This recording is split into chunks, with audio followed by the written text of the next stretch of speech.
essa primeira aula eu vou focar mais em dicas, né? Que eu até chamei de super dicas, né? Para ver se chamava a atenção de vocês, mas são mais dicas de como a gente tem que abordar as questões de física no Enem, né?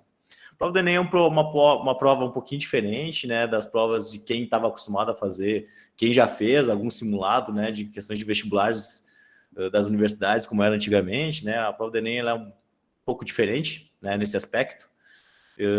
Porque antigamente era mais conteudista, né? A gente era levado basicamente a decorar o conteúdo, né? E hoje em dia a prova do Enem ela é uma prova muito mais lógica, é uma prova que exige o conhecimento, né, das disciplinas, né? E ela às vezes ela tem detalhes, né? E esses detalhes que eu gosto de chamar atenção, né? A gente tem 3 encontros, eu não vou revisar conteúdos com vocês, né? Eu vou tentar dar direções para que vocês foquem nos estudos de vocês, né? Porque, assim, em 3 aulas seria impossível abordar toda a física do ensino médio, né? Então, hoje a gente vai dar uma focada em energia e movimento, mas focando nas dicas de como a gente tem que abordar as questões de física do Enem, tá? Quais são as características delas, como é que elas geralmente aparecem para a gente, como a gente pode usar subterfúgios para facilitar, para deixar as questões de uma forma mais fácil, tá? E basicamente é isso, tá, galera? Qualquer coisa vocês me perguntem, abram o microfone e podem perguntar à vontade. Eu dividi essa oficina aqui em 4 tópicos, tá? Então ali eu vou apresentar para vocês os conteúdos da física. Sei que quem já está estudando para o Enem já está ligado a esses conteúdos, mas eu vou tentar elucidar para vocês, né? Desmembrar eles, deixar assim eles nas suas áreas. Vou mostrar para vocês as características das provas do Enem, tá? As características da prova do Enem da disciplina de física, né? Que é a disciplina que eu estou focando aqui. Então eu vou pegar algumas questões nessa parte aqui, vamos tentar dar uma olhada nelas, né? Dar uma desmembrada, para vocês tentarem se ligar como é que é feita a abordagem pela banca, né? A banca que prepara as provas do Enem. Como é que eles montam, né, as questões, como é que é geralmente o que vai aparecer para vocês, né? Que nesse ano de 2022. Na dica 3, eu vou dar os tópicos que eu considero que vocês devem dar mais atenção, né? Então, existem conteúdo imenso de mecânica, né? Energia, que é o conteúdo do primeiro ano do ensino médio. E tem alguns tópicos que eu acho que são importantes que vocês foquem no estudo, né? Porque esses tópicos, galera, são os tópicos que servem de base, né, para a física do segundo e do terceiro ano, certo? Porque vocês sabem, né, que o conteúdo de física ele segue uma lógica, certo? E aí os conceitos lá do primeiro ano, eles às vezes são necessários lá no terceiro ou no segundo ano. Então, tem alguns tópicos que eu acho que vocês dando um pouquinho mais de ênfase no estudo, vocês vão estar facilitando a vida de vocês para os próximos conceitos que vão ser abordados nas próximas oficinas, tá? No final, eu dou algumas dicas finais, a gente conversa mais um pouquinho sobre isso, né? E fico aberto para as dúvidas de quem desejar, tá? Bueno, vamos lá. Pessoal, então, os conteúdos da física aqui são abordados geralmente na prova do Enem, tá? Então, lembrando, né, os conteúdos da física do primeiro ano são cinemática, né, que envolve toda aquela parte de movimento, né, que fica mais conhecido pelos MRU e MRUVs, né, que são conteúdos que envolvem já o movimento, não pela sua origem, mas o movimento já acontecendo, né? E depois tem ali o tópico de dinâmica, onde vai aparecer o quê? Vai aparecer as leis da força, né, as leis de Newton, onde as leis de Newton vão mostrar como é que é a origem do movimento, né? Então essa é a principal diferença entre a dinâmica e a cinemática, né? A dinâmica nós temos a origem do movimento sendo trabalhada, e na cinemática a gente já tem o movimento já acontecendo, né? A gente analisa as grandezas físicas deste movimento que já está acontecendo. Depois nós temos um terceiro tópico que é importante, que é a parte de energia, certo? Onde no primeiro ano a gente foca na energia mecânica, que é a energia de movimento, e tem um tópico, né, que geralmente a gente trabalha no final do ano, primeiro ano do ensino médio, que o Enem às vezes ele busca algumas questões desse tipo, que tem a ver com a gravitação universal, né? O movimento dos corpos celestes, um pouquinho de astronomia, né?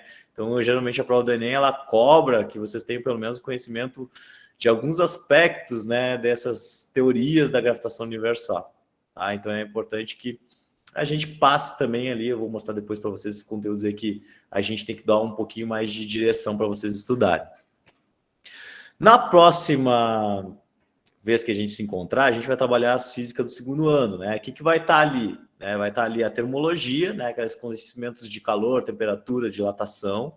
A parte de termodinâmica, onde a gente vai estudar as leis da termodinâmica, gases ideais, né? Então, tudo isso que traz a ideia de funcionamento de máquinas térmicas, né? E que aparecem bastante nas provas do Enem, né? Já porque trabalho com partes tecnológicas, partes de prática, né?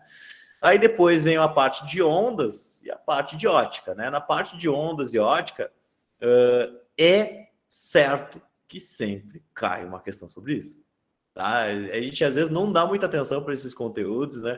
São conteúdos aí que não tem uma complexidade teórica muito grande, e o Enem sempre traz uma questãozinha envolvendo ondas e ótica, tá? Então é algo que a gente também precisa ficar de olho, tá bom?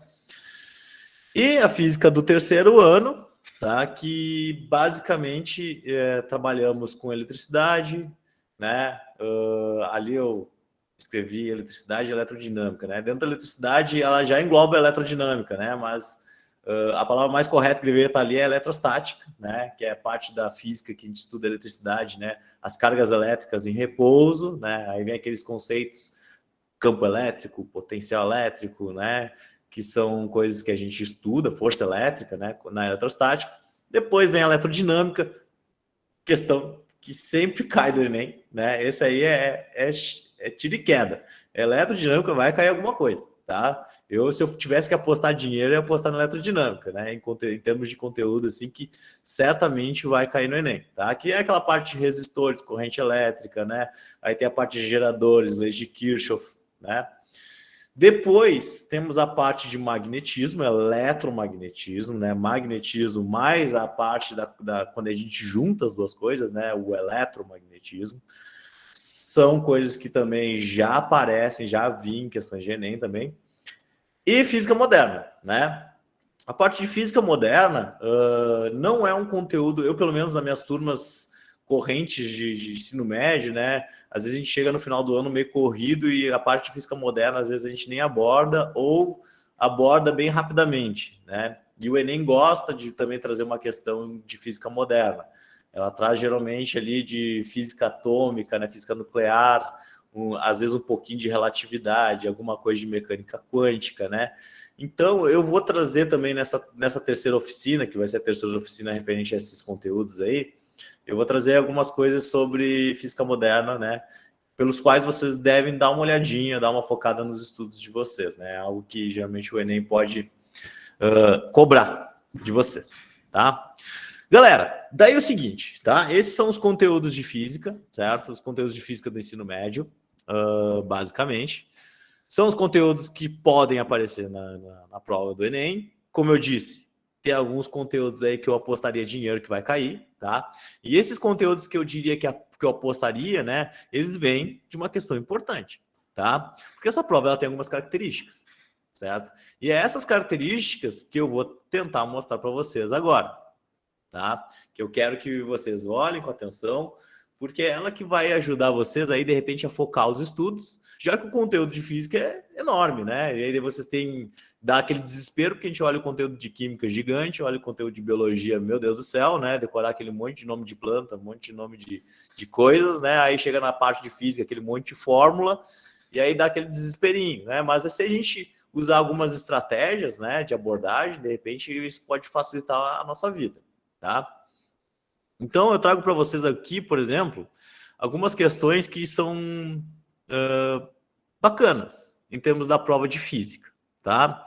Que são tópicos habituais da prova de física, que aparecem no Enem, tá? Então, esses tópicos que vocês estão vendo listados são os tópicos que geralmente mais aparecem questões sobre eles nas provas. Então, se não me engano, essa análise aqui ela foi feita das provas do Enem de 2000 2008 a 2018, tá? E basicamente, né, a gente observa essa tabela aqui, ela tá meio invertida, tá, gente? As questões que mais caem estão lá embaixo, tá? Mas vocês estão vendo ali que aparece muita coisa ali, ó, geradores, receptores, leis de Kirchhoff, 3,5% das questões que já caíram foram sobre esse conteúdo, né? Aceleração e velocidade, coisas que são do primeiro ano, né?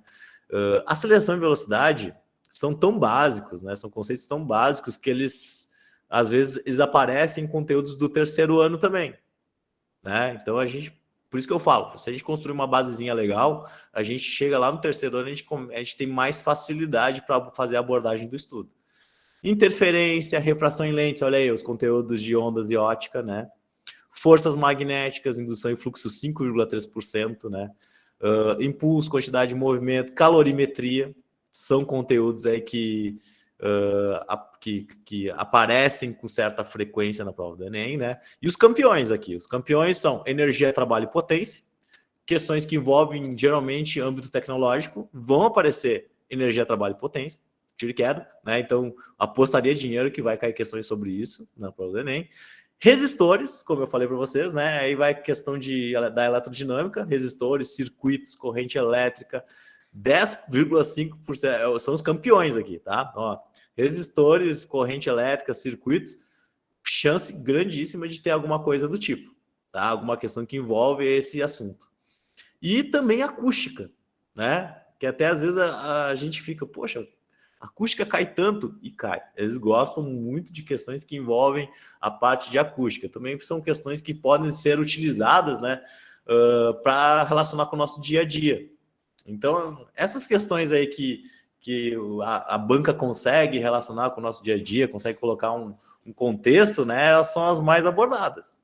Serão sempre, né? Então, a tecnologia, a parte de resistores, que é conceitos aí que estão fresquinhos na cabeça de vocês que são do terceiro ano, né? E acústica, tá? São as questões que mais costumam cair na prova do Enem em termos das disciplinas de física, tá? Mas mesmo assim, vamos deixar os outros conteúdos de lado? Não, né? Como eu disse para vocês, a disciplina de física ela é meio que uma bola de neve, né? Ela começa com os conceitos lá do primeiro ano lá e vai aumentando, né? E os conceitos que vão aparecendo, eles às vezes dependem dos conceitos iniciais, tá? Então, por isso que eu falo, fazer uma basezinha legal, que aí vocês vão ter mais facilidade com o passar dos conteúdos que vocês forem estudando. Bom, galera, daí é o seguinte, né? O estilo da prova. Como é que são as questões de física que geralmente aparecem na prova, tá? Então, geralmente, como vocês já estão habituados, eu acho que vocês já olharam, já fizeram algum simulado, né? Já olharam questões da internet, sabem que texto é algo que aparece muito nas provas do Enem, né? Texto, muito texto, né? E então a gente tem que estar treinado para ler bastante, né? Porque vai ser um dia que a gente vai usar bastante a leitura.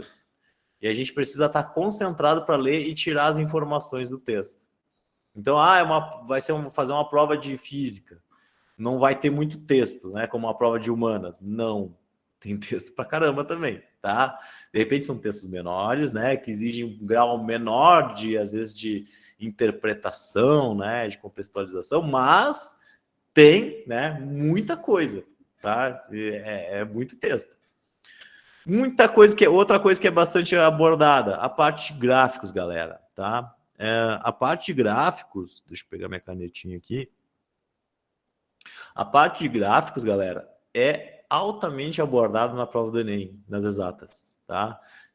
Inclusive em questões de geografia, questões de história, eu já vi bastante uso de gráficos, né? Então, vocês precisam ter essa habilidade, né? Essa aptidão de leituras de gráficos, tá? Porque ali nos gráficos estão as informações necessárias, às vezes, para tu responder o teu exercício. Então, tu sabendo ler um gráfico, tu vai ter mais facilidade, né, para resolver a questão, certo? Às vezes, a questão é direta, né? A gente faz aquela conta que geralmente são 4 minutos por questão.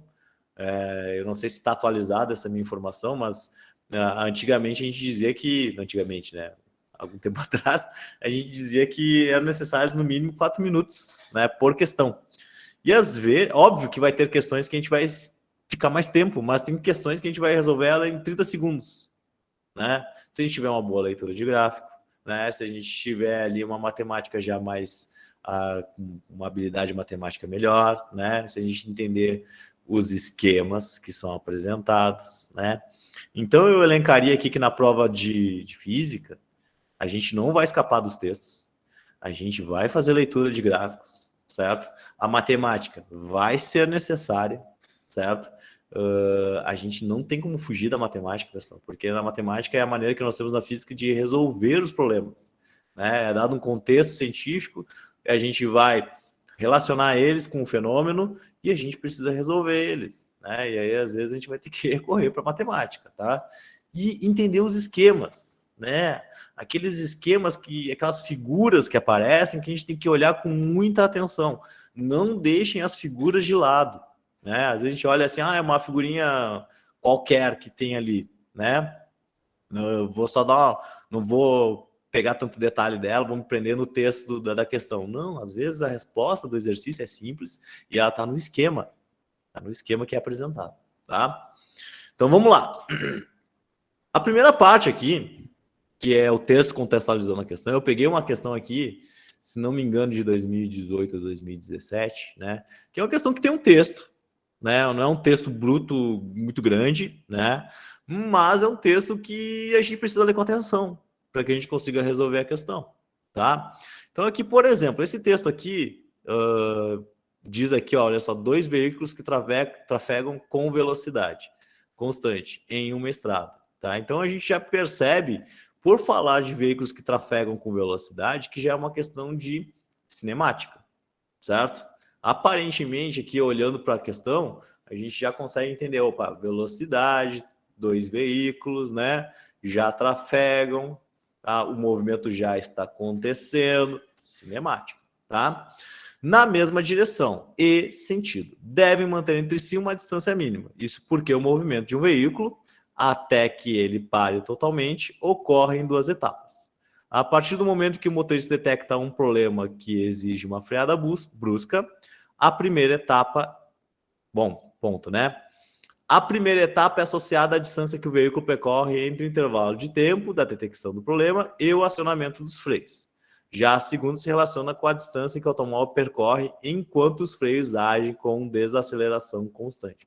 Então vejam só o que diz a questão. Às vezes a gente precisa ler 2 vezes, né? 2 veículos estão trafegando, né? Em velocidade constante. Essa é uma informação muito importante, tá? Eu já vou até sublinhar aqui, ó. Trafegam com velocidade constante. Essa aqui é o ponto-chave da questão. E aí eles freiam, né? Eles percebem algum problema, né? E aí eles acionam os freios. Aí a gente precisa lembrar dos conceitos de cinemática, mas percebam que o texto, né? Ele precisa ser interpretado. Ele precisa ser imaginado o que está acontecendo, né? E é isso que eu falo para vocês, que as questões, às vezes, de física, elas envolvem, né, de a gente ler 1 ou 2 vezes. E aí, vejam só, nas respostas estão o quê? Gráficos, né? Considerando a situação descrita, qual esboço gráfico representa a velocidade do automóvel em relação à distância percorrida até parar totalmente. Aí a gente vai ver os gráficos que aparecem, galera. São esses aqui. São essas 3 questões aí. Se a gente já tem um conhecimento de cinemática, né, essa questão ela pode ser resolvida em 30 segundos. Por quê? Eu li o texto. Móveis andando com velocidade constante. Aí a gente olha o que está escrito nos eixos dos gráficos. Esse eixo de gráfico é de velocidade, esse aqui é de distância, certo? Distância, tá? E aí a gente percebe o seguinte, ele tinha uma velocidade constante, ela não muda o valor da velocidade, então como é que é um gráfico de uma velocidade constante? Uma linha reta, né? E aí tu aciona o freio. Qual é o efeito de adicionar um freio? O efeito de adicionar um freio é diminuição da velocidade, né? Qual é o único gráfico que me apresenta essas 2 situações? O único gráfico que apresenta essas 2 situações, de eu estar em velocidade constante e daqui a pouco eu acionar o freio, é a questão da letra B. Né? As outras, todas as alternativas, elas não me fornecem essa informação. Então percebam, né? Nesse exercício aqui, a gente precisou de duas habilidades. Precisou da habilidade de leitura e interpretação no texto, né? Entender que a gente está no contexto da cinemática e interpretação de um gráfico, tá? Como eu disse, a gente não precisou fazer nenhuma conta. A gente pode, se a gente já tem assim essa aptidão de leitura de gráfico, a gente consegue resolver essa questão em 30 segundos, tá? Vamos para uma próxima, para a gente ver algum contexto maior. Matemática, né? Uma questão que envolve matemática. E aqui, galera, essa questão aqui eu considero aquela questão que a gente vai ficar um pouquinho mais de tempo resolvendo, né? Porque a gente vai ter que fazer conta, né? A gente vai ter que fazer conta e além da fazer conta, interpretar o problema, né? Olha só, olha o que diz essa questão. A usina de Itaipu é uma das maiores hidrelétricas do mundo em geração de energia, com 20 unidades geradoras de 14.000 megawatts. Megawatts, tá? Aquele M ali significa mega, eu já vou falar sobre isso. De potência total instalada. Apresenta uma queda de 118,4 metros, evasão nominal de 690 metros cúbicos por segundo por unidade geradora. O cálculo da potência teórica, que leva em conta a altura da massa da água representada pela barragem, gravidade local, já dá o valor da gravidade, 10 metros por segundo ao quadrado, e a densidade da água, 1.000 kg por metro cúbico, a diferença entre a potência teórica e a potência e a instalada é a potência não aproveitada, né? A potência que é perdida aí, que eles chamam de potência não aproveitada, né? Qual é a potência em megawatts, né, não aproveitada em cada unidade de geradores de Itaipu? Aí tem aqueles valores malucos ali, né? Galera, essa questão aqui, ela é interessante porque ela envolve um monte de coisa, né? Principalmente matemática. E vários aspectos da matemática que eu vou chamar a atenção de vocês aqui, tá? Mas o texto, ele traz informações importantíssimas para a gente resolver, tá? Vamos lá. Primeira coisa, galera. Olha essas informações que eu elenquei aqui, ó. 14.000 megawatts, né? O que isso aqui significa, megawatts, né? 118,4 metros. Isso é a altura, né? Então, se tem uma queda, né? Na hora, a gente tem que pensar como é que é a instalação de uma usina hidrelétrica, como é que é Itaipu. Esse conhecimento a gente precisa ter, né? Eu acredito que todo mundo sabe quem é Itaipu.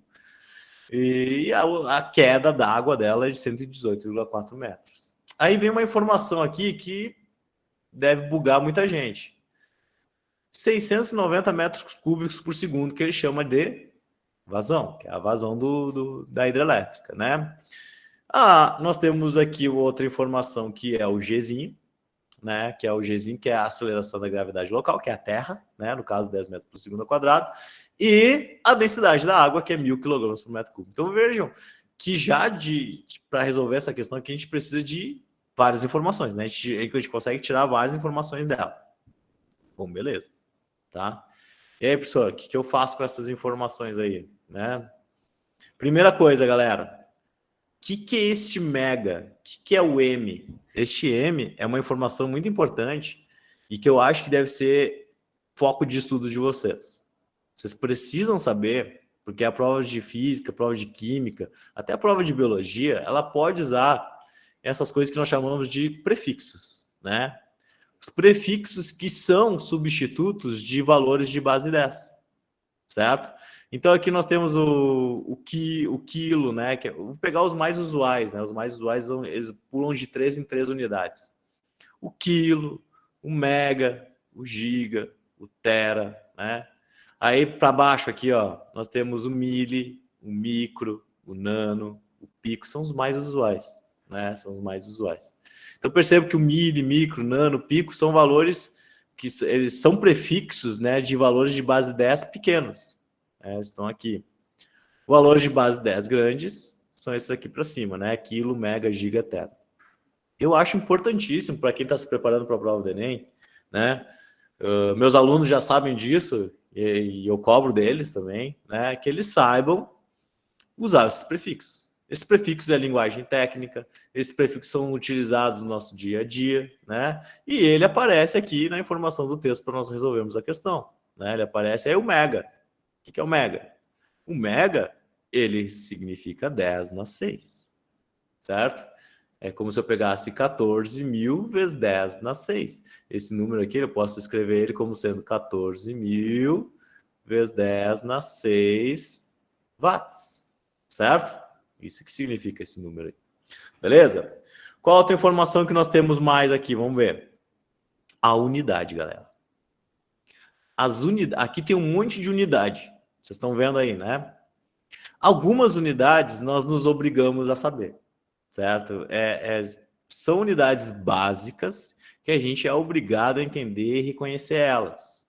Mas algumas unidades, né, nos ajudam a descobrir as equações pelos quais os valores estão significando. Tá? Então, por exemplo, aqui, ó, eu coloquei essa tabelinha aqui porque aqui tem as principais unidades, né? Nós temos o metro, que é de comprimento, todo mundo... Na física, galera, nós temos uma coisa chamada Sistema Internacional de Medidas, né?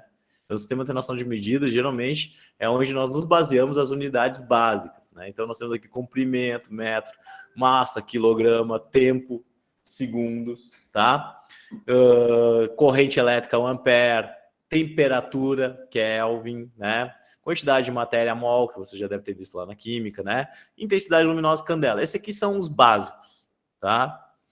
Mas percebam que aparecem coisas aqui diferentes, como por exemplo esse aqui, o watt, né? O watt é uma unidade pelo qual a gente precisa entender o que significa, né? Assim como o Newton. O que é o Newton, né? O Newton, ele não aparece ali as unidades básicas em termos dele, aparece uma homenagem a um físico, Isaac Newton, né? Que é a unidade de força, certo? Então, essas que são meio watts, Newton, deixa eu pensar outra, Joule, né? São unidades que a gente precisa saber o que são. A gente precisa ter essa ideia, porque essas questões que envolvem essas unidades, a gente vai aparecer para nós. Vai estar lá e, de repente, só da gente saber da unidade, a gente consegue resolver a questão, tá? Bom, então, por exemplo aqui, galera, essa unidade aqui, ó, 690 metros cúbicos por segundo. Isso aqui é vazão. Tá? A vazão, geralmente, na física, a gente utiliza o símbolo Z em alguns livros. Em outros livros usam o V mesmo. V de vazão. Tá? V maiúsculo de vazão. Mas no caso aqui, geralmente, alguns livros usam o Z. Tá? Não me perguntem por quê. Eu até imagino o porquê. Porque dentro da equação da vazão, né? E, por exemplo, eu cheguei na questão da prova do Enem, não decorei a equação da vazão. E eu vou precisar para resolver esse exercício. O que eu vou fazer? Eu vou olhar para a unidade. Olha só a unidade. Metro cúbico por segundo. Certo? A partir da unidade, que é informada no texto do exercício, eu posso, então, descobrir qual é a equação que rege a vazão. Né? O que é o metro cúbico? Isso aqui, ó, então, a vazão ela é metro cúbico por segundo. O que a gente mede em metro cúbico? Metro cúbico é metro vezes metro. Isso é um metro cúbico, né? E isso é uma unidade de volume, né? Então, a vazão ela se mede como sendo volume por segundo. A gente mede segundo em qual unidade? O que é o referente ao segundo? Referente ao segundo é uma unidade básica, né? Que é o tempo. Então, vejam só, a gente, sem decorar a equação da vazão, né, algo muito corriqueiro que a gente vai utilizar, eu olhando para as unidades que são fornecidas na prova, eu consigo extrair a equação que descreve a vazão. Volume por tempo, certo? O volume de água que passa dentro do intervalo de tempo é a minha vazão, tá? Por exemplo, outro aqui. Esse aqui é o Gzinho, né? O Gzinho é a gravidade, a aceleração da gravidade. Aí nós temos aqui o metro por segundo ao quadrado, né? A unidade do Gzinho é uma unidade de aceleração, e a aceleração é uma unidade composta, tá? Por que ela é composta? Porque ela envolve velocidade e tempo. A gente poderia pensar aqui que a construção do Gzinho seria metros, né? Seria um comprimento, uma distância pelo tempo ao quadrado, né? Pelo tempo ao quadrado.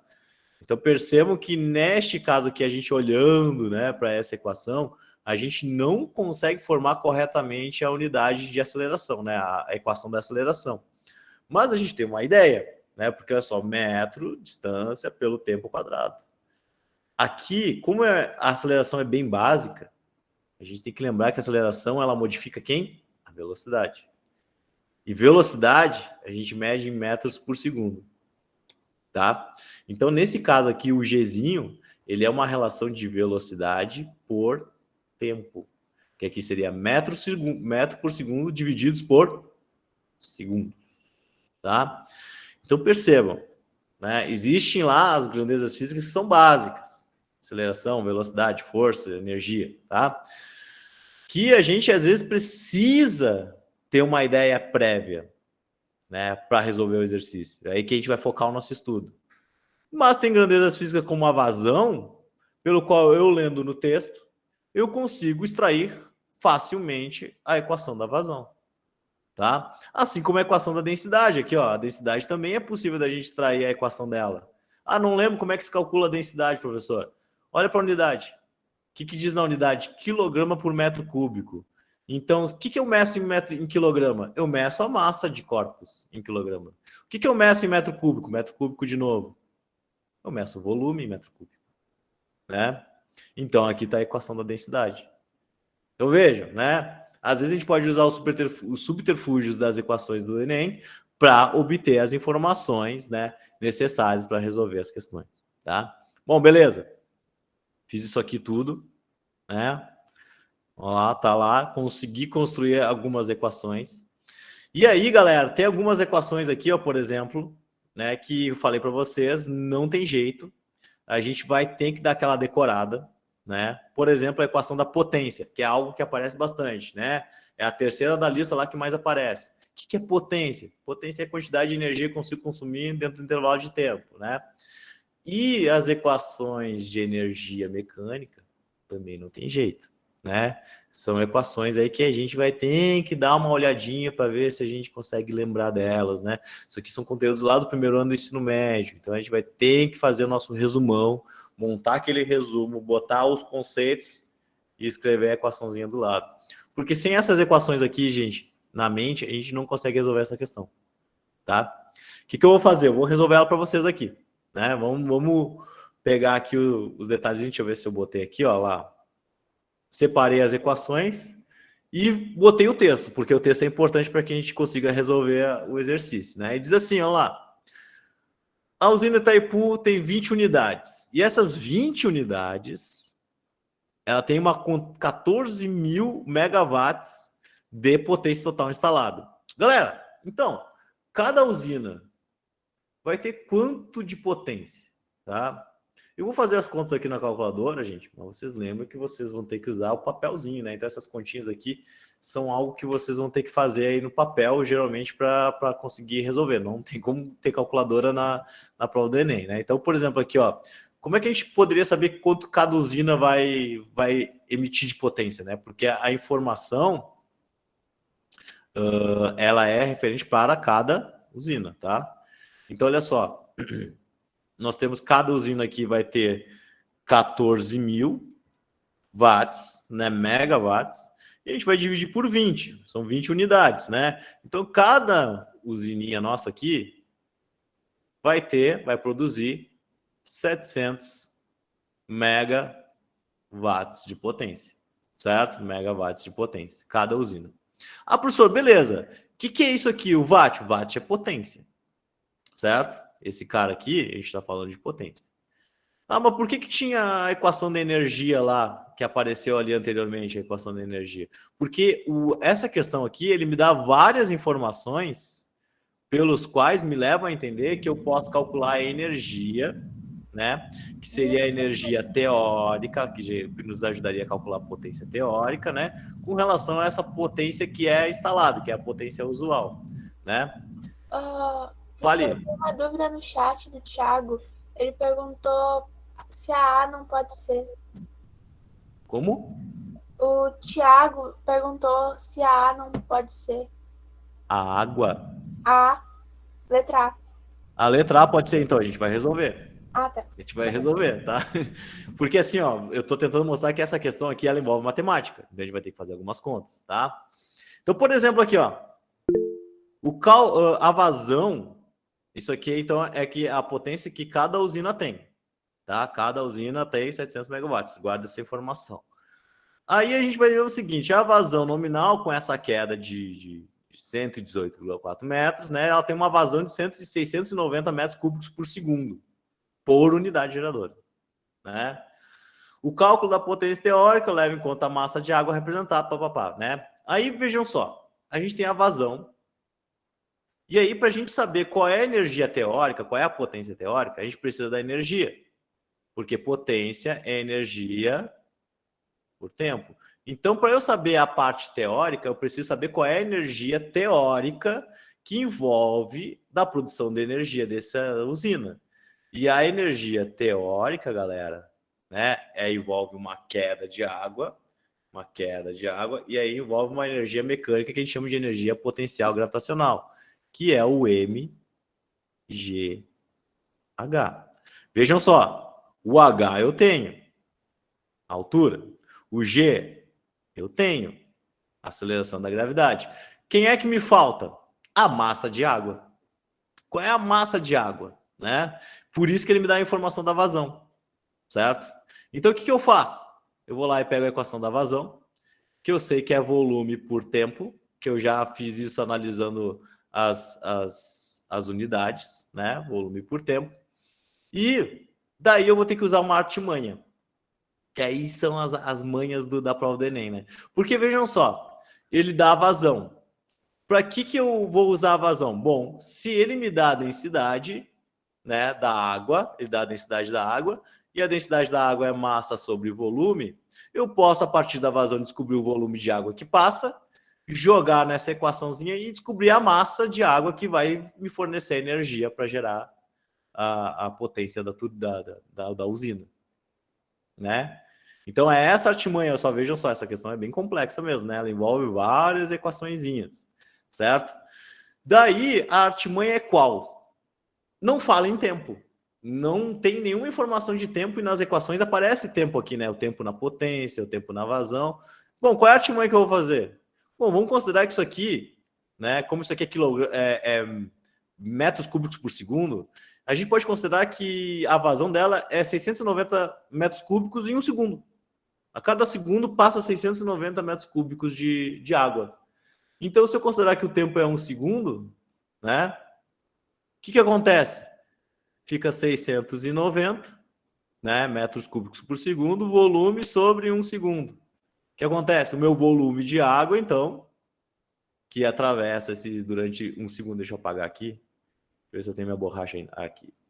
690 metros cúbicos por metros cúbicos apenas, né? O que eu vou fazer?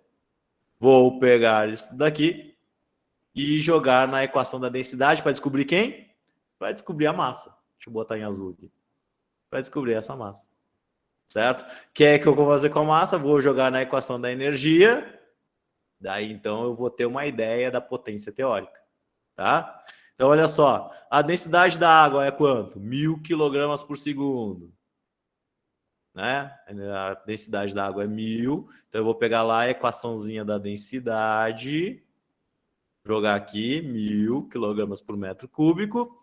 Quero descobrir a massa. Sei que o volume é de 690 metros cúbicos. O que eu faço aqui, gurizada? Só multiplica, né? E esse aqui tá bem fácil. Porque aqui a gente não precisa nem de calculadora, né? Isso aqui dá a massa dá 690. Só juntar os zeros aqui, ó. 1, 2, 3, porque eu estou multiplicando por 1000. Se eu fosse escrever isso aqui em base 10, isso aqui seria basicamente, ó, 690 vezes 10 na 3 quilogramas. Quilogramas de água que atravessa, né? Tranquilo? Não tão tranquilo, né? Vocês estão vendo que a questão não é simplesinha. O que eu vou fazer? Descobrir a massa de água. Vou usar agora, então, ó, a equação da energia. Se eu souber que tudo isso aqui está acontecendo em um segundo, né? Porque foi o tempo que eu estabeleci, eu posso calcular a potência teórica. Tá? Potência teórica. Então, vamos lá, olha só.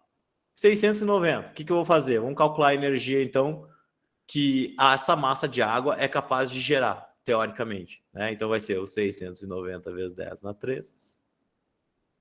vezes o 10, que é a aceleração da gravidade, o Gzinho, né? 10, vezes a altura. Quanto que é a altura? 118,4. E aqui, galerinha, como eu disse para vocês não têm escapes, né?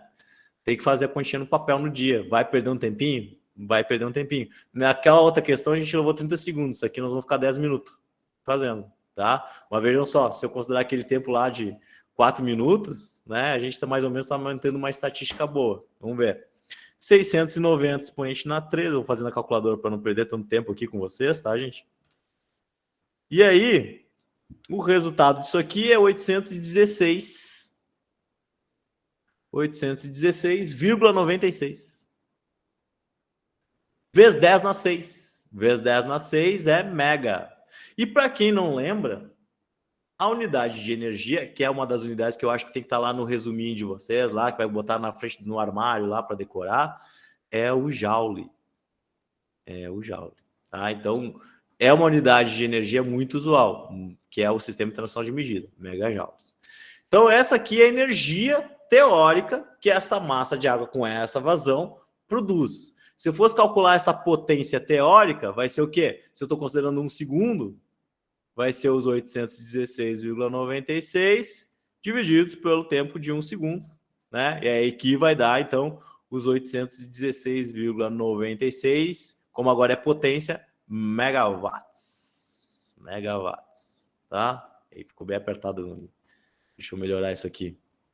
Megawatts. Galera, depois, se vocês quiserem, eu trago para o pessoal da equipe aí do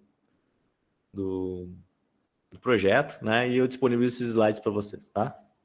Bem tranquilo. Bom, calculamos a potência total para uma usina, para uma delas, né? Daí, galera, o que a gente vai fazer, tá? O que acontece? Essa aqui, então, é 816,96, é a potência teórica. Cada usina tem 700 megawatts, né? O que a gente tem? Ele está pedindo a diferença entre a potência teórica e a instalada, certo? A potência teórica e a instalada, e que não é aproveitada. Então, o que acontece, galera? Se a gente pegar, então, essa potência aqui, ó, teórica, menos a potência, né, que é a instalada, a gente vai ter um valor de 816,96 megawatts, menos aqui a gente já viu que cada usina produz 700 megawatts, né? E isso aqui vai gerar quanto? 816,96 menos 700. Isso aqui vai dar 116,96. 116,96 megawatts, tá? Daí, galera, vem aquele outro aspecto importante, né? A gente está falando, tá, que ela tem 20 unidades geradoras, mas essa é a usina de Itaipu, né? E essas 20 unidades geradoras produzem 14 mil megawatts, né? E aí, a gente vai para as questõezinhas aqui, né? E a gente percebe que tem basicamente, tá, o valor ali que a gente imaginou, né? Que seria dessa valor aqui, ó. Qual a potência? Deixa eu botar aqui. Agora eu cortei ali o texto. Deixa eu ver se eu pego a questão aqui. Qual a potência em megawatts não aproveitada em cada unidade geradora? É em cada unidade geradora. Então, nada de multiplicar por 20. Tá? Que a gente pode dizer, né, não, é Itaipu inteira. Não, aquela informação final ali diz que é em cada unidade geradora. E, incrivelmente, a gente chega à conclusão que a letra C tem a informação que a gente precisa. Né? 116,96, que ele já fala que é em megawatts. Né? Megawatts é a unidade que ele perguntava, que é a unidade que a gente obteve aqui. Tá? Percebam, existem questões fáceis, existem questões complicadas como essa, né, que envolve muita matemática. Vocês vão capaz de olhar agora, essa questão aqui eu chutaria, professor. Né? Mas, de repente, cara, tu perde ali 5, 6 minutinhos, né, e tu consegue resolver. É mais uma questão que tu vai ter mais um pontinho, né? As outras unidades, as outras respostas ali não estão nem perto, nem próximo, tá, do valor que nós obtivemos. Beleza, galera? Vamos seguir. Viu, professor? Vale. Antes de ter começado essa questão, o Lucas perguntou se não poderia ser a letra D da outra questão do pneu. Qual da outra questão? A letra D, ele perguntou. Da primeira questão. A primeira lá? Do pneu. A dos carros? Isso, essa. Letra D? Então, na letra D, não dá para ser, porque assim, ó, o MRU é aquele movimento de velocidade em o que acontece. Como eles estão em MRU, quando tu aplica uma aceleração, aqui até então era MRU, tá? Quando a gente aplica uma aceleração no sistema, geralmente a gente cai para o MRUV. E se tu lembrar do gráfico de MRUV de velocidade com aceleração, ele é uma linha reta, tá? Ele não é uma coisa curvada. Eu vou falar isso aí mais à frente, tá? Mais à frente aí eu vou mostrar os gráficos para vocês verem, que é uma parte que eu acho que vocês precisam tomar cuidado, tá? Bom, vamos seguindo aqui. Mas assim, se tivesse duas para a gente ficar em dúvida ali, seriam essas duas, tá? Daqueles gráficos ali que aparecem, tá? Ok, obrigado, professor. Galera, mais uma questão agora envolvendo esquemas, né? Que eu falei para vocês, os esquemas. Basicamente, a gente vê aqui um trilho de ar. Eu não sei se todo mundo já teve contato, já viu um trilho de ar. Geralmente tem em laboratório de física, tá? Um trilho de ar é uma superfície que não apresenta atrito, ou um atrito muito pequeno, né? Porque a gente tem uma superfície que não apresenta atrito, é bem difícil, né? Mas o atrito tendendo a zero, quase zero, tá? Então a gente consegue fazer experimentos de MRU, né? Porque aí não tem desaceleração, né? A gente consegue manter a velocidade constante, etc. E a gente consegue fazer boas experimentações com esses trilhos de ar, tá? Nesse caso aqui, a gente tem um trilho de ar utilizado no laboratório de física para analisar movimentos de corpos, que em corpos de prova carrinhos podem se mover com atrito desprezível. A figura ilustra um trilho horizontal com carrinhos 1 e 2. Tá aqui o carrinho 1, carrinho 2. Tem que entender os esquemas, né? Aqui tem um carrinho, aqui tem outro carrinho. Podem se mover com atrito desprezível. A figura... tá, beleza.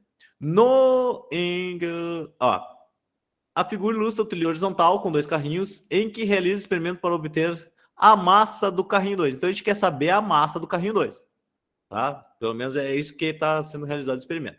No instante que o carrinho 1 de massa, 150 gramas, ó, já mata essa informaçãozinha. Faz aquele esqueminha, gurizada, de botar a informaçãozinha do lado, 150 gramas, tá? Ó, deu a informação, já escreve do lado. Porque isso aqui é visual, a gente é visual, certo? Nós precisamos, assim, não ficar catando o texto de novo. A gente leu o texto, entendeu? Não preciso perder tempo lendo de novo, né? Já anota a informação do lado ali que tu já poupa teu tempo. Passa a se mover com velocidade escalar constante. Carrinho 2 está em repouso. Galera, carrinho 2 em repouso significa que a velocidade do carrinho 2 é zero, pelo menos inicialmente, tá? No momento em que o carrinho 1 se choca com o carrinho 2, ambos passam a se movimentar juntos com velocidade escalar constante. Pô, peraí. Então, um se choca com o 2. Isso aqui é um exercício que envolve quantidade de movimento, que são aquela parte, que não sei se vocês vão lembrar do primeiro ano do ensino médio, que a gente fala de colisões. E nesse caso aqui é uma colisão de um tipo onde o carrinho de trás bate no carrinho da frente e eles vão juntinhos se movimentar. Tá? E ambos passam a se movimentar juntos, informação importante, com velocidade constante. Tá? Os sensores eletrônicos distribuídos ao longo determinam registros, enfim, né? Dão as informações, os sensores. E aí, galera, tem uma tabela, esquemas. Lembra? O Enem adora esquemas, né? Adora tabelas, adora gráficos. Ele adora. A gente tem que saber tirar as informações desses negócios, tá? A gente tem aqui, então, o carrinho. Deixa eu passar o slidezinho. Aí tá o texto, né? Já passamos, já olhamos o esquema com muito carinho e amor, tá? Porque às vezes tem informação importante no esquema. E vamos olhar para a tabela. Porque na tabela tem as informações suficientes para a gente resolver esse exercício, tá? Então, com base nos dados experimentais, o valor da massa do carrinho 2 é igual a... Então, como é que a gente vai descobrir a massa do carrinho 2? Esse exercício, novamente, é um exercício que a gente precisa reconhecer sobre o que ele é, e ele é sobre conservação da quantidade de movimento. Lembre, sempre que tiver colisões, batidas, né, a gente está falando em conservação da quantidade de movimento. E a conservação da quantidade de movimento significa o seguinte, tá? Tem vários livros que usam vários símbolos, né, para a quantidade de movimento. Eu uso o quê, tá? Que é geralmente o livro que aqui no Instituto Federal nós adotamos, tá?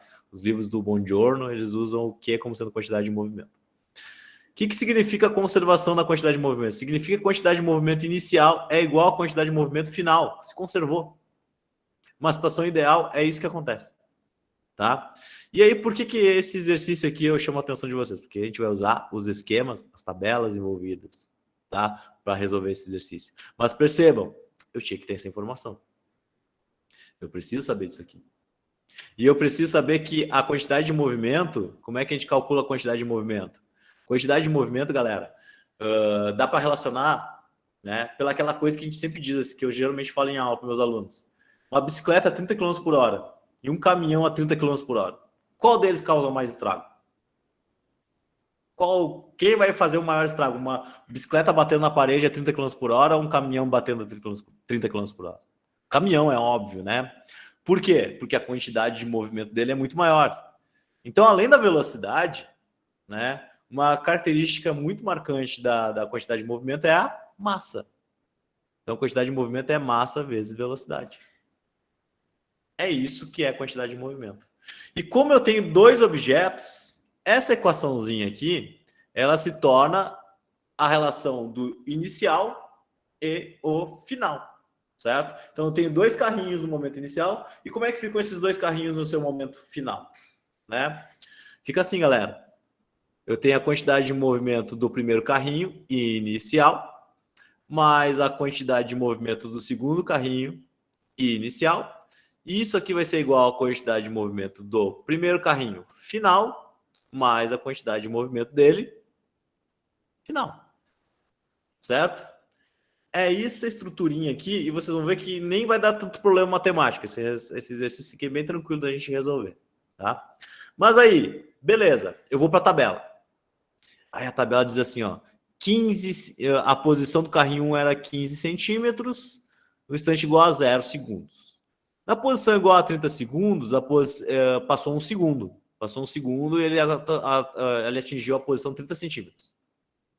Galera, aqui eu tenho uma variação de posição, um ΔS. E aqui eu tenho um ΔT. Aí vem daquelas relações básicas que a gente precisa estar ligado. Velocidade é básico. Vocês precisam saber o que é velocidade. E velocidade é deslocamento por tempo. Sempre, tá?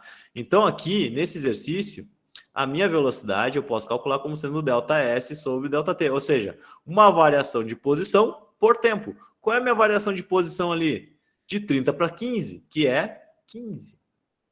Quanto tempo passou nisso aqui? Um segundo. Então, qual é a velocidade do carrinho 1? 15 centímetros por segundo. Professor, não está na unidade do Sistema Internacional de Medida. Será que vai dar problema? Não vai dar. Porque está tudo assim, ó, em centímetros por segundo. Vai dar tudo centímetros por segundo e aí não vai ter erro. Mas assim, se tu quiser, se tu não sentir confiança, no dia da prova lá, tu não tem certeza se tu pode usar outras unidades que não sejam o Sistema Internacional de Medida, transforma. Transforma os centímetros para metros, tá? É a dica que eu daria. Bom, 15 centímetros por segundo é a velocidade do carrinho 1. E o carrinho 2? O carrinho 2 se mexeu? Nos primeiros segundos? Não se mexeu, tá? O que aconteceu? Depois, galera, na posição 75 e na posição 90, no meio do caminho os carrinhos se chocaram. E aí o que aconteceu? Eles andaram junto. Vejam só, eles atingem a posição 75 e atingem a posição 90 ao mesmo tempo. Eles estão grudadinhos, andando juntos. Então significa que se eles estão grudadinhos andando juntos, eles têm o quê? A mesma velocidade. Então essa seria a velocidade inicial do carro 1. O carrinho 2, galera, a velocidade inicial dele é Zero. Ele está parado. Ó. Vocês vejam que ele não se mexeu. 45, 45. Qual é a velocidade final do 1 e do 2? São iguais, porque eles ficaram grudados. O exercício te fala isso aí, tá? Se eles ficaram grudados, galera, é só a gente calcular a velocidade pela mesma maneira que a gente calculou, né? Vou botar aqui velocidade final. Vai ser 90 menos 75. Lembrem, variação de deslocamento, qualquer coisa que a gente chame com um nome variação, é o final menos inicial. Então é 90 menos 15. Então a gente vai fazer 90 menos 75. Isso aqui dá 15, né? Então teve um deslocamento de 15. Quanto tempo passou por esse deslocamento? 11 menos 8. Tá de cabeça aí 3, né? 15 por 3 dá incríveis 5 centímetros, né? Já estava passando na unidade correta aqui. Na unidade do Sistema Internacional de Medida. 5 centímetros por segundo. Vejam só. O carrinho 1 tinha a velocidade 15, o carrinho 2, 0. No final, os dois têm 5 centímetros por segundo. O que eu preciso agora? Galera, jogar aqui nas equações da quantidade de movimento para ver o que acontece. Ó. Nós temos a massa do carrinho 1 vezes a velocidade 1 inicial dele, mais a massa do carrinho 2 vezes a velocidade 2 inicial dele, que é igual a massa do carrinho 1 vezes a velocidade final do carrinho 1, mais a massa do carrinho 2 vezes a velocidade final do carrinho 2. Tá? O que eu vou fazer? Vamos substituir os valores que a gente tem aqui, ó. Lembra qual é que a gente tinha anotado a massa do carrinho 1? Tinha anotado no slide aqui, ó. O primeiro slide. Cadê? Cadê? 150 gramas, ó. 150 gramas a massa do carrinho 1. Então, vamos lá, volta. Então, aqui nós temos 150 gramas vezes a velocidade dele, 15. A gramas também, tá? Se tu não tem confiança, tu sabe que quilograma é a unidade fundamental, passa a grama para quilograma. Tá? Lembra que 1000 gramas são 1 quilograma. Mas, galera, olha aqui. Como é que tá o carrinho 2? Não tá parado? A gente tirou a informação do esquema aqui, da tabela. Então, isso aqui é zero. Né? Velocidade vezes massa é zero. Então, o que sobrou? Sobrou 150 vezes o 5, mais a massa 2 do carrinho vezes o 5, porque agora os dois têm a velocidade igual a 5. Vai dar uma equaçãozinha bem simples, vocês vão ver aqui, ó, 150 vezes 15, vai ter que fazer no papel no dia, não te esquece. Então, quando tu for treinar isso aqui, quiser fazer de novo, né, faz aí no papel a continha para tu treinar, para tu ficar rápido de fazer essas contas. 2.250 dá isso aqui. Esse aqui dá 750, vamos confirmar aqui. Confirma, 750 mais 5 vezes M2, que eu quero descobrir, a massa do carrinho 2, né? O que eu faço? Esse carinha aqui que está solitário passa para o outro lado da igualdade, 2.250 menos 750, que é igual a 5 massa 2. 2.250 menos 750, no dia tu vai ter que fazer no papel, não te esquece, dá 1.500. 1.500. Sou igual a 5 massa 2. O que eu tenho que fazer aqui, galera? Tá multiplicando, não tá? Se esse 5 aqui tá me atrapalhando para descobrir a massa 2, eu vou passar ele para o outro lado. Como ele tá multiplicando, ele passa para o outro lado, dividindo, né? Matemática da quinta série. Eu sei que às vezes a gente dá uma rateadinha nisso, mas a gente precisa lembrar, tem que estar afiado isso aí no dia do Enem. E qual é a massa do meu carrinho, então? 300 gramas. Vou achar na unidade aqui, ó. Cadê? Opa. Cadê o 300? 300 tem? Tem. Mais uma vez, letra C. Né? Percebam. Olha as características das questões que a gente está vendo. Né? Questões de texto, rápidas. Questões que envolvem matemática e equações que a gente vai demorar um tempinho mais. E equações que envolvem tabelas e esquemas. Né? Essas são as características das provas do Enem. Tá? Que a gente precisa estar ligado. Bom, galera, eu sei que eu já estou aqui 1 hora já. Eu vou tentar ser mais rápido agora, porque eu vou mostrar para vocês agora. A gente já deu uma parada, vocês já estão mais ou menos entendendo como é que é a linguagem do Enem, como é que ele aborda a física no Enem, tá? E a gente vai, nas próximos slides agora, eu vou tentar focar o estudo de vocês, Onde é que a gente tem que focar, tá? Então, por exemplo, vamos lá, tópicos de mecânica e energia para dar mais atenção. Só aqueles tópicos que a gente vai tentar focar, fazer o resuminho, né? Saber o que significam as unidades, saber o que significa as grandezas físicas e assim por diante, tá? Então, por exemplo, aqui, ó, cinemática. Galera, vital, importantíssimo. Então, vou até botar vermelho, vou pegar uma caneta vermelha aqui, ó, tá? Sabe o que é deslocamento? Saber o que significa velocidade.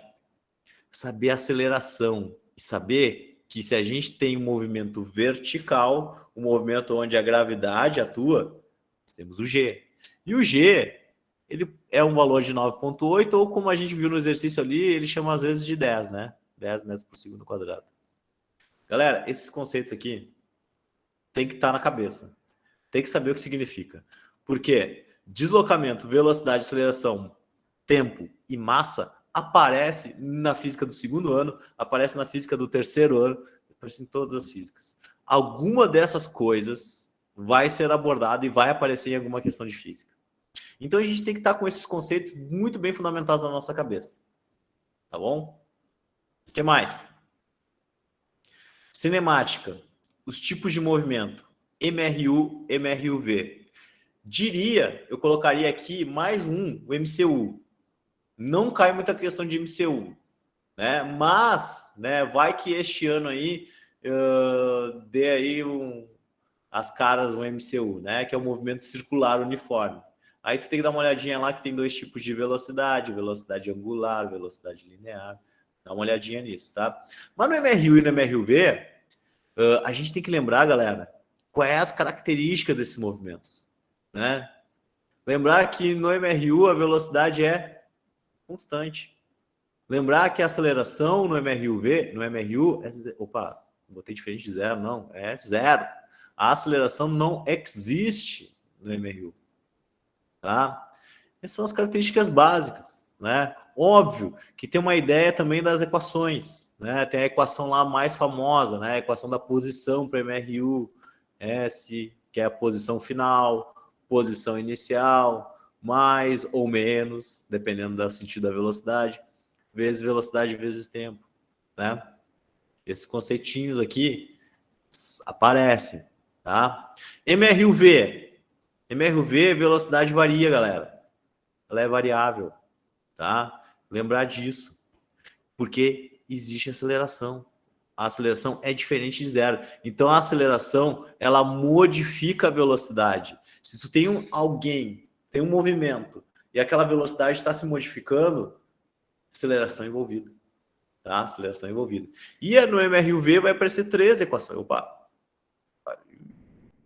No MRUV vai aparecer 3 equações, galera, tá? Para quem não lembra, são 3 equações, né, que descrevem um movimento retilíneo uniformemente variado. Eu vou escrever aqui só para ficar nos slides para quem precisar depois, tá? Nós temos a equação da velocidade, vou começar pela da velocidade aqui. Velocidade igual velocidade final é igual a velocidade inicial, mais ou menos, dependendo do valor da aceleração vezes tempo, né? Nós temos a equação da posição mais velocidade vezes tempo, né? Aqui eu vou botar mais, mas pode aparecer, né? Dependendo do sentido do movimento, né? Menos, tá? 1/2 de AT quadrado, certo? Essa aqui é uma equação enorme, ela assusta, mas se tu der uma revisadinha lá nos teus cadernos do primeiro ano, possivelmente tu vai lembrar disso. E a famosa equação de Torricelli, né, gente? Que é uma equação que é válida para o MRU. 2 vezes a aceleração vezes o deslocamento. Delta S é deslocamento, não se esqueça. Velocidades ao quadrado, tá? Vai aparecer raiz aqui se for descobrir o valor da velocidade. Então tem que estar com a matemática atenta. Então, galera, esses aqui são os pontos, né, que a gente tem que estar bem firmezinho em termos de MRU e MRUV. E identificar os gráficos. Como é que são os gráficos de MRU? Né? São velocidades constantes, certo? Velocidade positiva, velocidade negativa. Como é que são as posições, a variação de posição? Se o movimento está indo para frente, uma linha reta crescente. Se o movimento está indo para trás, uma linha reta decrescente. Certo? Então, essas são as características dos gráficos de MRU e MRUV. O que mais? Gráficos de MRUV. Aí os gráficos de MRUV vai aparecer um monte de coisa, tá? A velocidade pode variar, pode aumentar. A velocidade pode diminuir, certo? Como vocês estão vendo aqui, porque vai depender da aceleração. A aceleração pode ser positiva, a aceleração pode ser negativa, né? Se eu estou com uma aceleração negativa, significa que eu estou freando o objeto, né? Se eu estou acelerando, então, dependendo do sinal da aceleração, vai influenciar se eu vou aumentar a velocidade ou se eu vou diminuir a velocidade, tá? E isso aqui é o gráfico de posição. Os gráficos de posição, gente, como são equações de segundo grau, né? Lá da equaçãozinha da posição que eu escrevi para vocês, vocês percebam que são curvas, né? São parábolas. Então, ficar atento nesses tipos de gráfico, porque vocês viram que o Enem adora gráfico, né? Então, se eu fosse dar uma direção, é para vocês darem uma olhadinha nesses gráficos aqui. O que mais? Dinâmica, né? Vamos instruir as nossas dinâmicas. Deixa eu ver aqui se eu não recebi nenhum e-mail aqui de chat que vai cair, né? Ainda não. Não, ainda não? Não deu os 10 minutos ainda? Ainda não. Tá bom, beleza. Me avise quando te der 10 minutos para eu ficar atento aqui. Eu prometo que já estou finalizando, tá, galera? Já passou 1h06 aqui, logo mais eu finalizo, aí vocês podem jantar. Galera, o que eu ia dizer sobre dinâmica? Ficar atento nas 3 leis de Newton. 3 leis de Newton são essenciais para a gente entender a dinâmica dos movimentos dos corpos, tá? Lembrar, o que é a primeira lei? O que é a lei da inércia? Né? A lei da inércia, ela fala de quando a soma das forças sobre... Isso aqui é um símbolo de soma, né? Para quem nunca viu. Se eu somar todas as forças sobre um móvel e essa soma de todas as forças for igual a 0, o meu corpo ele pode estar em 2 situações. Ele pode estar em repouso ou ele pode estar em MRU, em velocidade constante, certo? Essa é a característica da primeira lei, porque ela é a lei da inércia. Que a inércia é aquela qualidade dos corpos, né, de tendência dos corpos, de manter o seu estado de movimento. Se eu estou em repouso, a tendência do meu corpo é me manter em repouso. Se eu estou em movimento, qual é a tendência do meu corpo? Me manter em movimento. Aqui movimento, MRU. Por quê? Se a soma das forças for diferente de 0, eu vou cair na segunda lei. E a segunda lei é a lei da força, que é aquele produtinho mais famosa, né? Produto da massa vezes aceleração. E aqui, galera, a gente vai estar acelerando os corpos. A gente vai estar gerando movimento. Então, se eu somar as forças sobre os objetos e for diferente de 0, eu estou na segunda lei. Tem aceleração. Na primeira lei não tem aceleração. Por isso que eu ou estou parado ou eu estou em MRU.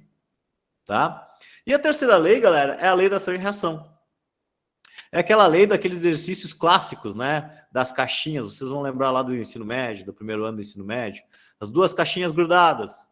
Aí a gente aplica uma força aqui. O que acontece? Né? A caixinha de trás empurra da frente. E por consequência, pela terceira lei da lei da ação e reação, a caixinha da frente empurra de trás. Porque toda a ação... Isso aí foi convencionado pelo Newton e a gente consegue provar de inúmeras formas, né? Toda vez que eu aplico uma força sobre o objeto, esse objeto ele aplica uma força de igual e mesma intensidade sobre mim. Então, se eu aplicar uma força de ação sobre um objeto, ele vai aplicar uma força de reação e o valor dessa força em módulo é igual. É o mesmo valor de força, tá? Só que qual é o detalhe? O detalhe é que o sentido delas são opostos. Então, se eu aplico uma força para lá, a reação é para cá, no outro sentido. Qual o outro detalhe? O para-ação e reação, eles nunca agem sobre o mesmo corpo. Então, se eu, essa caixinha A aqui, aplicar a força sobre a caixinha B, essa é a ação. A B aplicando a força sobre a A é a reação, ou seja, uma força num corpo, outra força sobre o outro corpo. O para-ação e reação nunca está no mesmo corpo. Nunca atua no mesmo corpo. Tá? Então, esses detalhezinhos aqui eu acho que é importante vocês terem ideia. São conceituais. Pode ser que numa questãozinha de 30 segundos, né, que esteja a resposta no texto ali, a gente consiga resolver. Tá? que mais? Galera, as forças especiais. Saber o que é a força-peso, né? Que é aquela força que atua verticalmente, sempre vertical, e para baixo, sempre que um objeto está apoiado em alguma coisa, certo? Como é uma força de ação gravitacional, ela tem uma relação de massa vezes gravidade, né? Então essa é a característica da força-peso, a gente pode calcular ela desse jeito.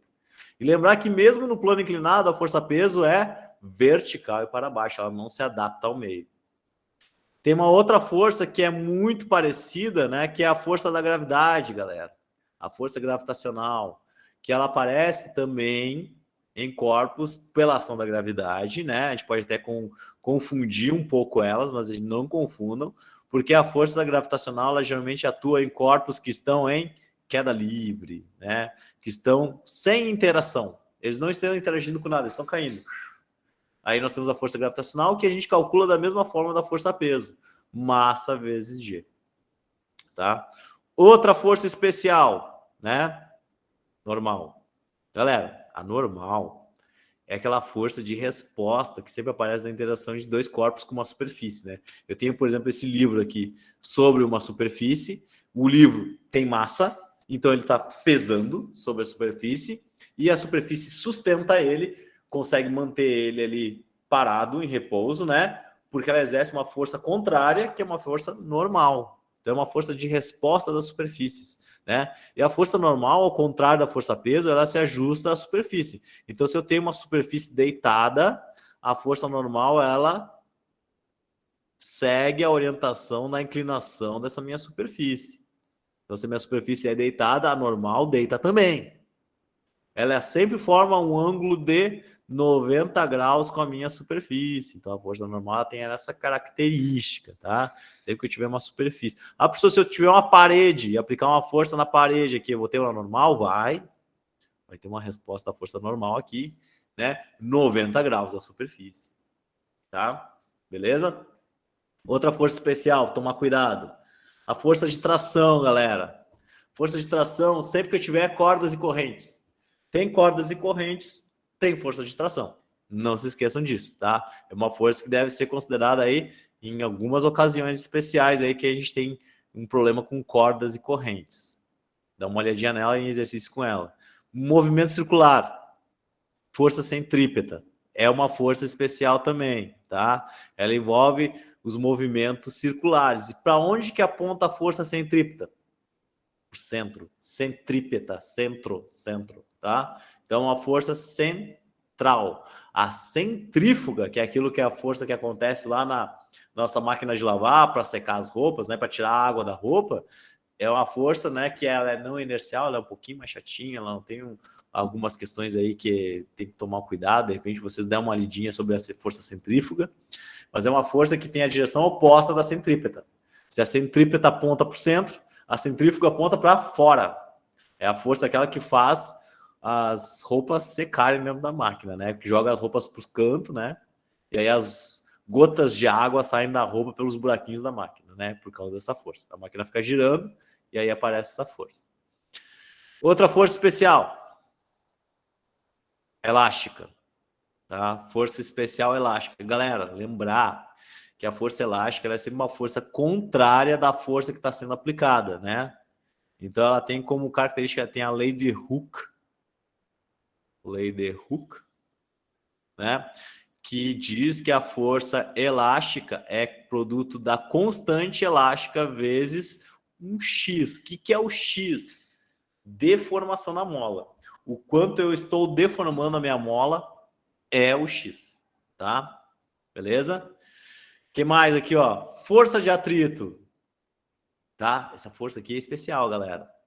Por quê? A FAT, a força de atrito, ela é o produto da normal vezes um coeficiente de atrito. Só que esse coeficiente de atrito, ele pode ser dinâmico para objetos que estão em movimento ou um coeficiente de atrito estático para coisas que estão paradas. Qual deles é maior? O atrito estático. Empurrar coisas paradas tem muito mais dificuldade que empurrar coisas já em movimento. Sempre lembre do Fusca, né? Eu sempre dou o exemplo do Fusca para os meus alunos. Né? Tu vai empurrar um Fusca parado, tu faz um monte de força para tirar ele do movimento. mas depois que tu colocou ele em movimento, fica mais fácil de empurrar ele. Por quê? Porque tu venceu o atrito estático e tu tá lidando agora com o atrito dinâmico. E o valor do atrito dinâmico, ele é um valor muito menor. E o que é esse coeficiente de atrito, pessoal? É uma característica das superfícies, né? Cada superfície vai ter um atrito. O gelo, obviamente, vai ter um atrito bem pequenininho. Um piso de madeira vai ter um atrito maior. Se eu tiver um piso emborrachado, o atrito nem se fala, é muito grande, certo? Então essa é a força que aparece sempre na interação de dois corpos aqui, ó, geralmente com uma superfície, né? E a força de atrito tem outro detalhe, que ela é sempre contrária ao movimento. Não se esqueçam disso. É sempre uma força que atua no sentido oposto. Se o movimento está para lá, a força de atrito está ao contrário, porque ela está sempre freando as coisas. Tá? Que mais? Galerinha, quantidade de movimento e impulso. Né, que eu falei para vocês, aquela questãozinha lá dos esquemas, né? Era uma questão sobre quantidade de movimento. Eu já mostrei para vocês que quantidade de movimento é o produto de massa vezes velocidade, certo? Mas tem o impulso também. O que é um impulso? O impulso é uma relação de força vezes intervalo de tempo. Newton vezes segundo, tá? O impulso. O que é o impulso? O impulso é aquela situação, galera, que você vai empurrar um objeto. Ou não empurrão, vou dar um impulso, né? Só que esse impulso, ele depende de quanto tempo a gente ficou em contato com o objeto que a gente está empurrando, certo? Então, se eu empurrar um objeto assim com muita força, ficar muito tempo em contato com ele, vai levar em conta no impulso, tá? Então, o impulso é essa relação de força vezes variação de quantidade de movimento, vezes tempo. Tem uma relação, tem um teorema que eu acho que é importante vocês darem uma olhadinha também, que é o teorema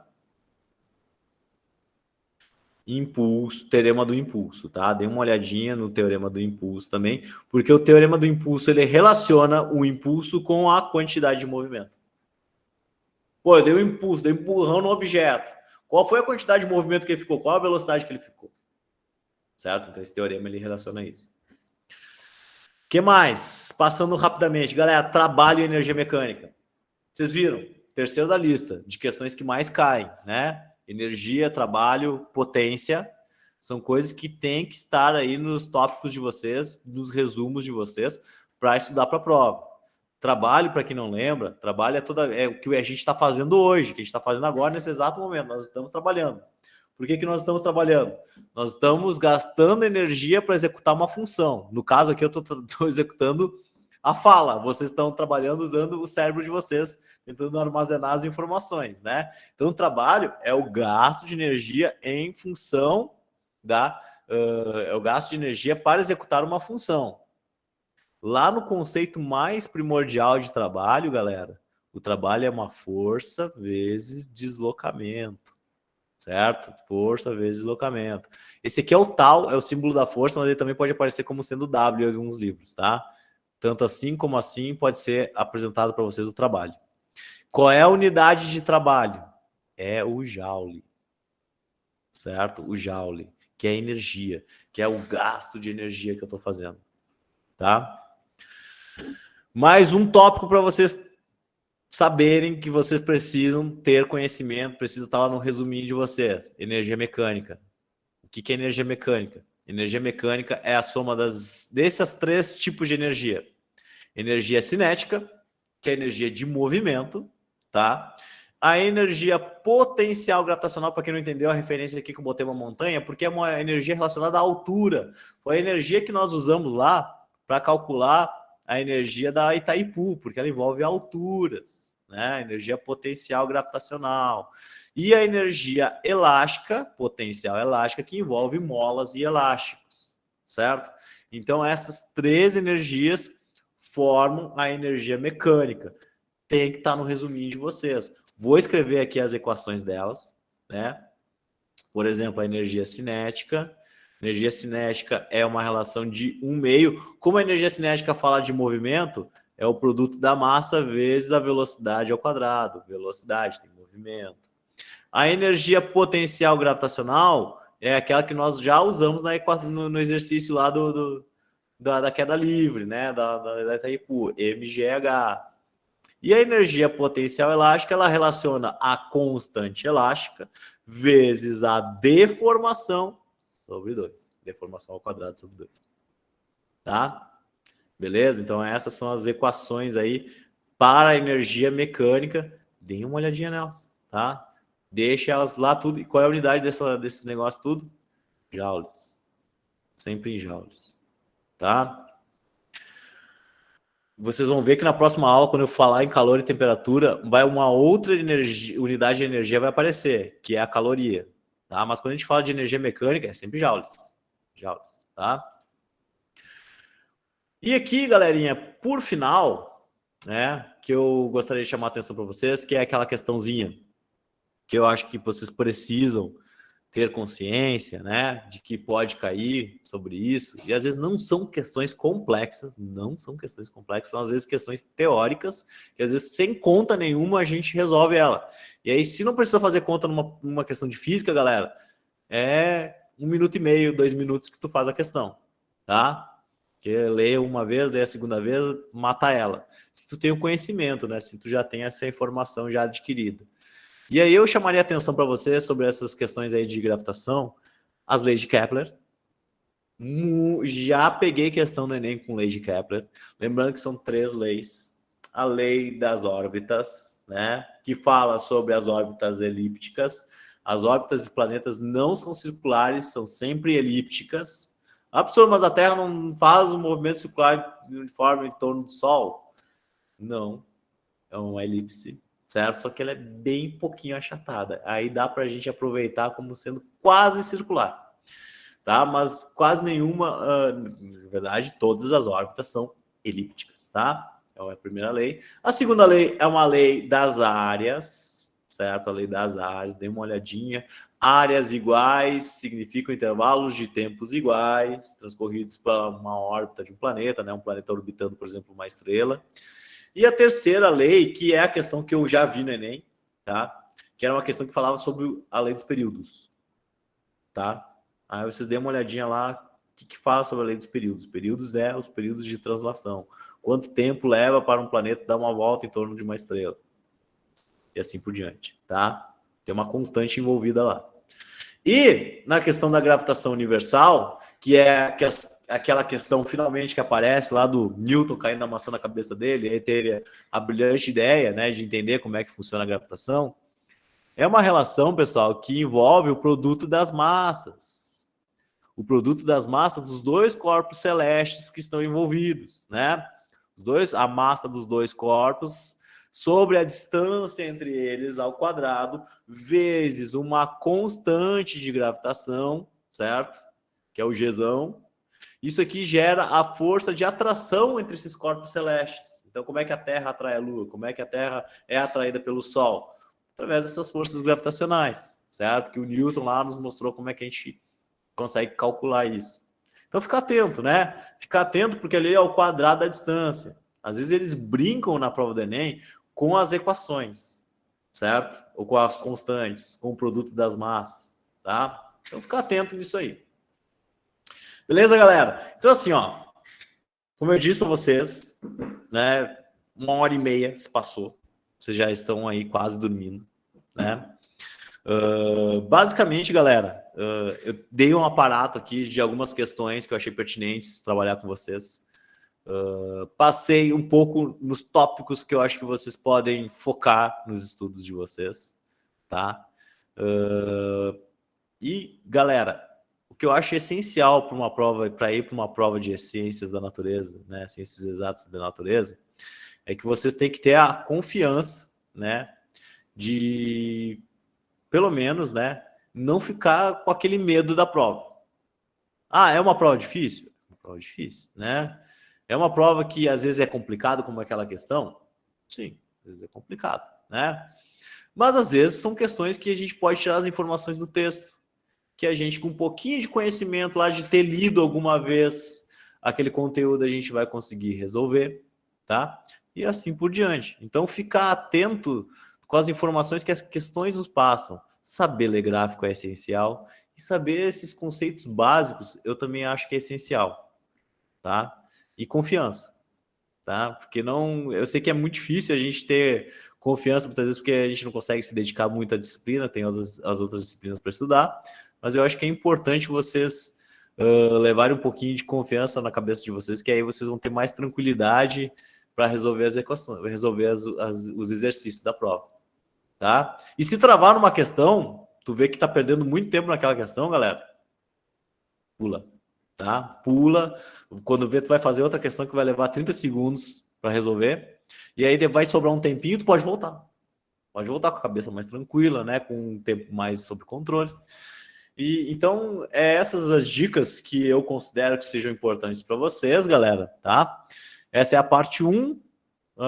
Faremos a parte 2 sobre calorimetria, né? Ondas, ótica, fazendo as mesmas dicas para vocês, né? Focando no estudo de vocês.